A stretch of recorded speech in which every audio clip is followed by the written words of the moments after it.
Sudah kelihatan untuk PPT jaringan ikat? Oke.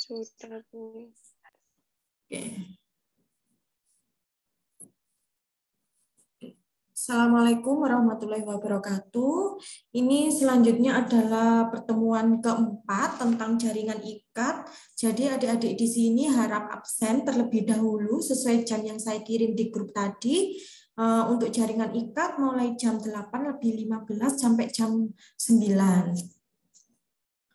Nah, jaringan ikat itu adalah pengertiannya jaringan yang paling banyak terdapat dalam tubuh kita. Jadi istilahnya dia adalah connective tissue.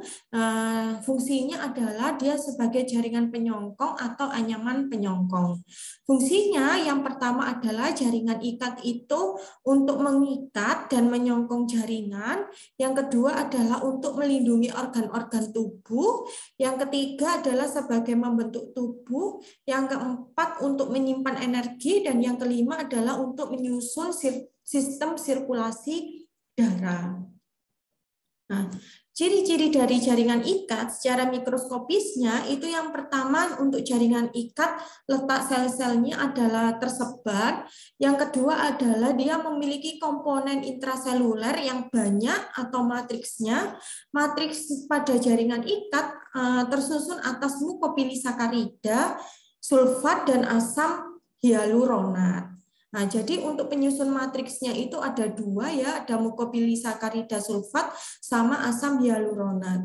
Nah, apa Bu untuk kedua jenis istilah ini? Jadi jika matriks atau cairan memiliki lebih banyak mukopolisakarida sulfat, maka matriks atau cairannya dia bersifat kaku. Kalau sebaliknya, kalau dia lebih banyak asam hyaluronat, maka matriks atau cairannya akan bersifat lentur.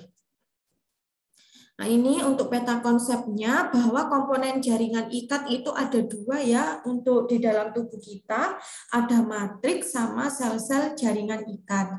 Kalau matriks sendiri itu yang dibagi dua, ada serabut sama substansi dasar. Nah, ini macam-macam dari sel-sel jaringan ikat, bahwa sel-sel jaringan ikat itu yang pertama ada fibroblast, sel lemak atau adiposa, ada makrofag, ada sel emas, ada leukosit, dan sel plasma. Kalau fibroblast sendiri, dia adalah berfungsi untuk mensekresi protein yang dapat membentuk matriks atau cairan. Kalau sel lemak ini berfungsi untuk menyimpan cadangan makanan atau menyimpan lemak. Kalau makrofag, dia adalah sebagai fagositosis dan pinositosis yang dapat memakan sel bakteri. Kalau sel emas sendiri, dia adalah menghasilkan heparin atau pembekuan darah serta histamin. Leukosit dia adalah sebagai proteksi dari bakteri atau benda asing.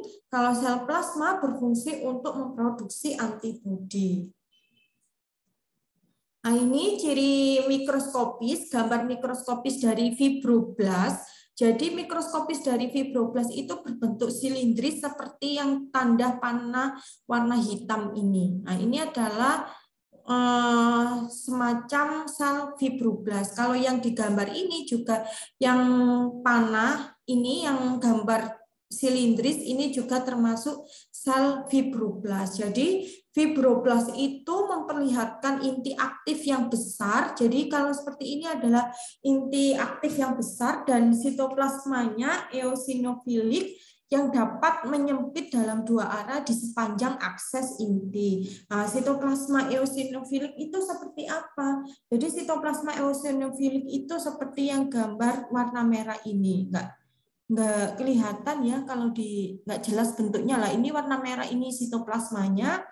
Nah, kemudian kalau fibroblastnya itu inaktif, maka intinya adalah heterokromatik yang kurang mencolok. Jadi dia adalah kurang dalam penglihatannya. Seperti sel bundar basofilik adalah sel leukosit. Misalkan seperti ini contohnya untuk fibroblast inaktif. Lah, ini adalah fibroblast inaktif karena dia tidak kelihatan inti selnya yang mencolok. Nah, selanjutnya ini adalah gambar dari yang A ini fibroblast, Yang B ini adalah fibrosit. Jadi fibrosit itu berukuran lebih kecil daripada fibroblast. Nah, dari fibroblast sendiri dia adalah mempunyai nukleus yang besar. Nah, kemudian dia juga terdapat ini mitokondria seperti ini, kemudian ada badan Golgi. Selanjutnya ada sel emas. Jadi sel emas itu seperti apa gambarnya? Ini adalah sel emas, sel emas, sel emas, sel emas, sel emas, dan sel emas. Nah, sel emas ini ciri mikroskopisnya dia adalah komponen jaringan ikat longgar yang sering dekat dengan pembuluh darah kecil. Nah, sel-sel ini, sel emas ini dia secara mikroskopisnya berbentuk oval dengan banyak sitoplasma. Nah, dia adalah terisi granula. Granulanya ini yang gelap ini termasuk basofilik kuat. Jadi basofilik kuat itu lonjong atau pipih dan dia pewarnaannya sangat kuat sekali, lebih jelas. Nah, kalau makrofag di sini adalah berperan sebagai sistem imun tubuh ya. Makrofag itu yang ditunjuk yang warna hitam ini selnya yang berwarna merah. Jadi makrofag itu juga berpartisipasi dalam retensi tubuh ya terhadap infeksi apa saja, infeksi bakteri, bisa virus, protozoa sama jamur. Nah, ini adalah gambar mikroskopis dari sel plasma. Kalau sel plasma sendiri itu pada apa, Bu, untuk organnya? Kalau sel plasma itu ini saya contohkan pada usus. Jadi usus ini mengalami peradangan bahwa banyak bakterinya dan sel plasma ini yang tanda panah warna putih. Nah, ini sel plasma. Nah, sel plasma ini dia dapat meninggalkan tempat asalnya di jaringan limfoid yang bergerak ke jaringan ikat sehingga dia dapat memproduksi antibodi. Ini untuk bahan dasar tadi kan ada dua ya, ada bahan dasar sama sel-sel jaringan ikat. Nah, kalau bahan dasar sendiri pada jaringan ikat di tubuh manusia itu merupakan campuran makromolekul kompleks yang sangat terhidrasi dan transparan. Contohnya adalah di sini ada molekul organik, garam sama air penyusunnya, dan dia terdiri dari mukopolisakarida, transparan, dan dia berfungsi sebagai menunjang jari dan mengelilingi sel serta serat. Nah, ini serabut jaringan ikat. Jadi serabut jaringan ikat itu ada 3 macam. Ada serabut kolagen, serabut elastit, sama serabut retikuler.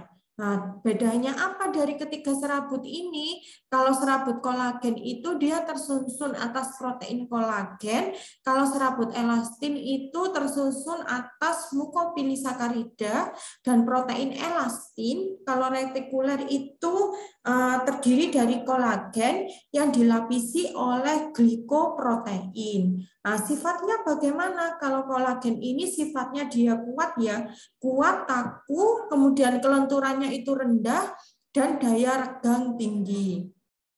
Kalau elastin sendiri, dia adalah bersifat kenyal. Kalau retikuler, dia memiliki kelenturan yang rendah.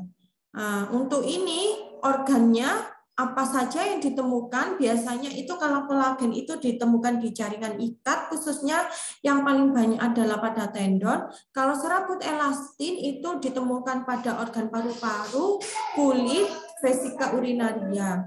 Kalau serabut retikuler itu contohnya adalah pada hepar sama limfe. Nah, ini gambar mikroskopis dari serabut kolagen.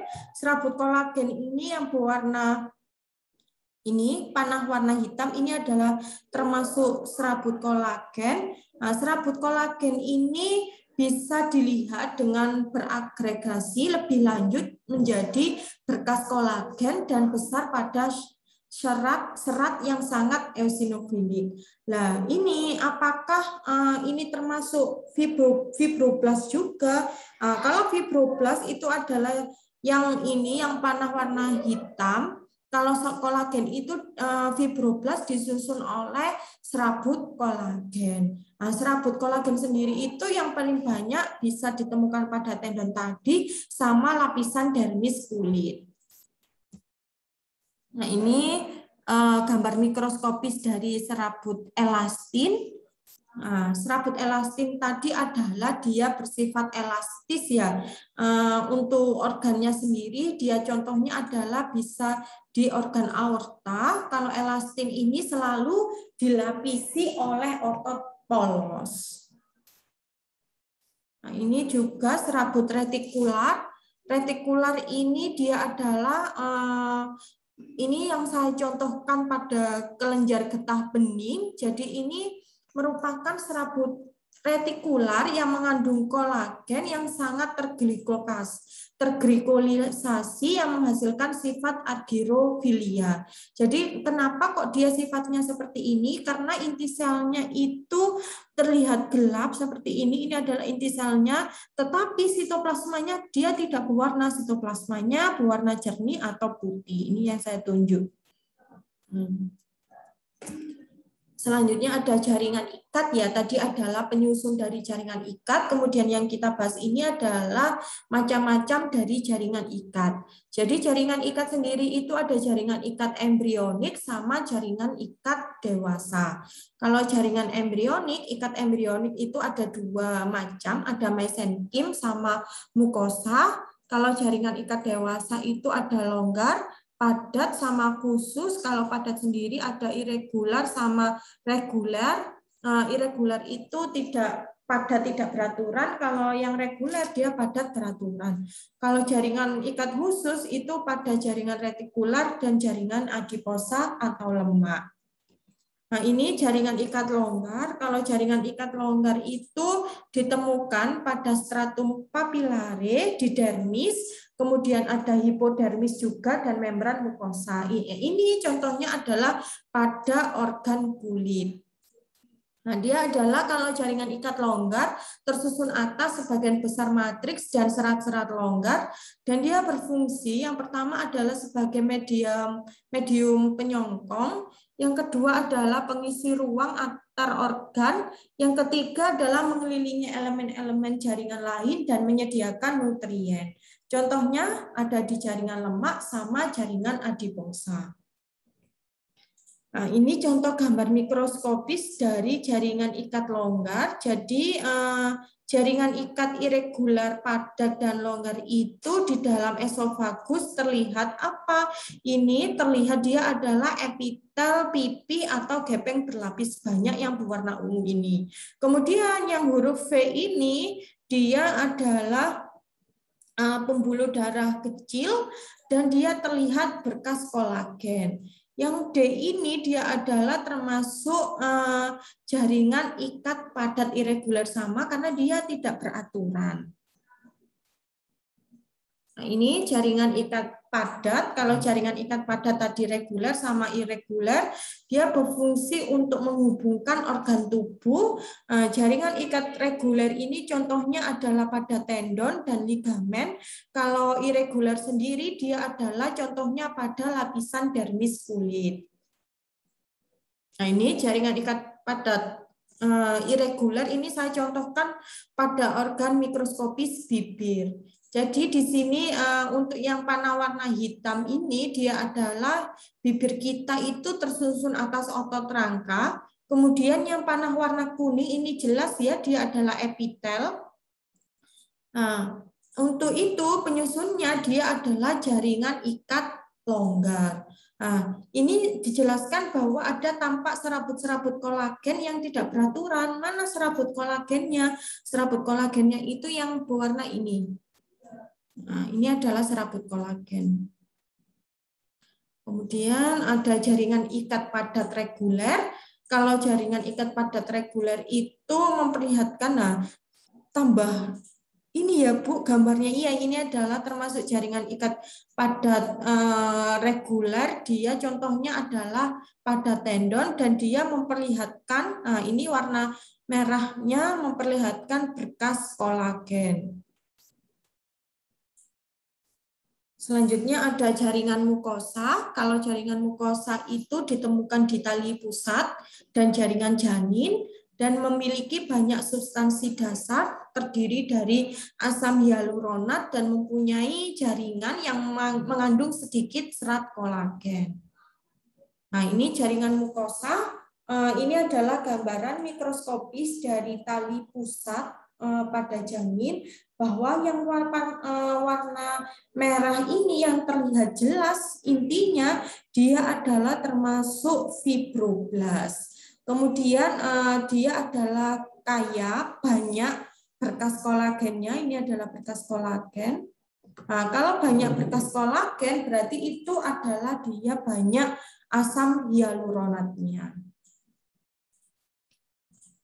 Selanjutnya ada jaringan retikular. Kalau jaringan retikular itu adalah membentuk jejaring 3 dimensi halus yang menopang sel, dan serat retikularnya itu mengalami glikosilasi yang dapat membentuk kerangka arsitektural. Nah, untuk jaringan retikular sendiri itu contohnya organnya itu pada sumsum tulang dan kelenjar getah bening. Nah, ini jaringan retikular. Jadi jaringan retikular itu diselubungi oleh sel retikular. Dia adalah mempunyai banyak cairan.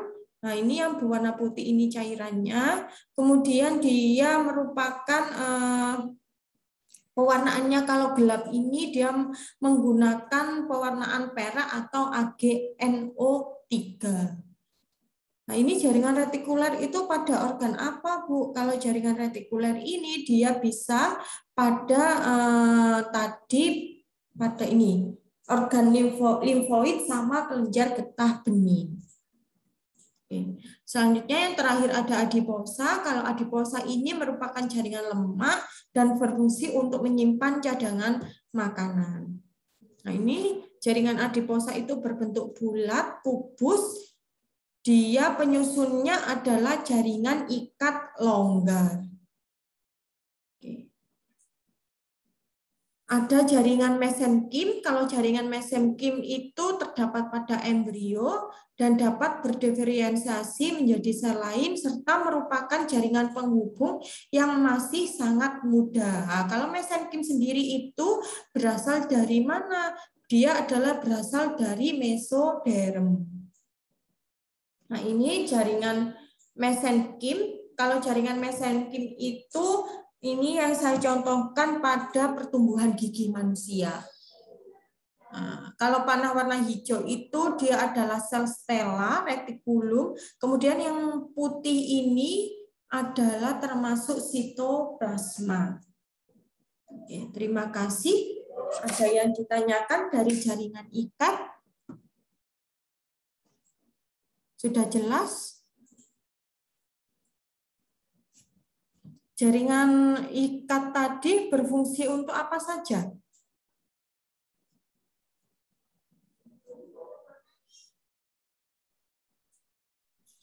Mengikat dan menyambung jaringan. Terus? Untuk melindungi organ-organ tubuh, membentuk tubuh, menyimpan energi, dan menyusun sistem sirkulasi darah. Betul. Kemudian untuk sel-sel jaringan ikat tadi ada apa saja sel-sel jaringan ikat pada manusia?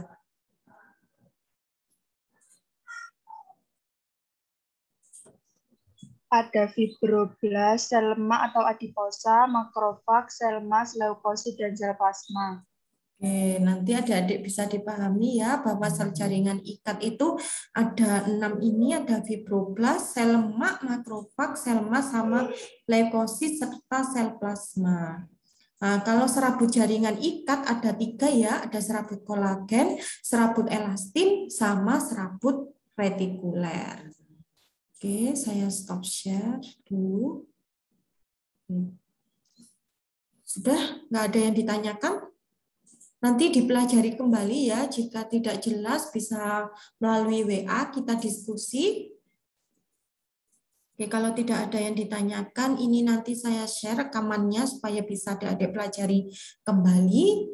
Saya tutup dulu untuk pertemuan sitohistoteknologi ini. Terima kasih sudah menyimak dengan baik dan bagus untuk kelas D3 TLM ini. Tetap semangat ya.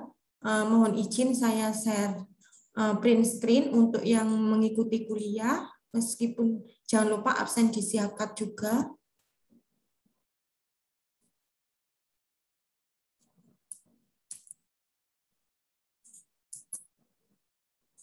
Oke, terima kasih atas waktunya. Bila ada salah kata, saya mohon maaf. Wassalamualaikum warahmatullahi wabarakatuh. Waalaikumsalam. Waalaikumsalam. Terima kasih.